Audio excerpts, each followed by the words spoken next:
Hello sa lahat, lalo na sa mga hypertensive or mga may high blood pressure na mga tao dyan. Welcome to the club. Hindi naman talaga nakakatuwa, kung may hypertension tayo. Kasi alam natin kung gaano katraidor yung high blood na yan, yung hypertension na yan.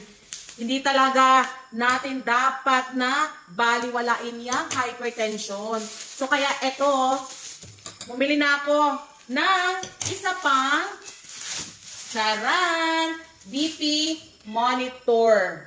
Para ito sa mama ko. Ako meron akong ganito Pero kasi nagustuhan ko siya, kaya bumili ulit ako para sa mama ko. May hypertension din kasi si mama. Tsaka minsan, nahihilo siya. So, mas mabuti na talaga na ma-monitor kung sa high blood pressure ba yun, or baka naman sa gutom lang, tapos pinalagyan natin ng medisina yung ilalim ng dila, o di ano nang nangyari doon. So, importante talaga sa atin ng mga may matataas na BP na meron tayong blood pressure monitor. So, ito, galing to sa Indoplus. Mura lang to, nasa 400 plus lang siya.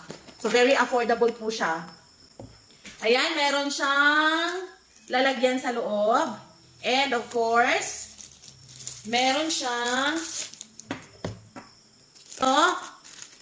yung kanyang cuff. Kahit chubby dito or medyo may katabaan. Ito may katabaan. Pwede sa'yo to. Ayan. Kasi malaki yung cuff niya. Ayan Ayan. And also, syempre, yung ating monitor talaga. Ayan. At may kasama siyang free na batteries. Etong blood pressure monitor na ito ay digital po. Kagandahan nito, madali lang siyang gamitin. Makikita agad natin kung ano yung ating BP. So, pwede ito sa battery. Pwede din ho itong i-charge.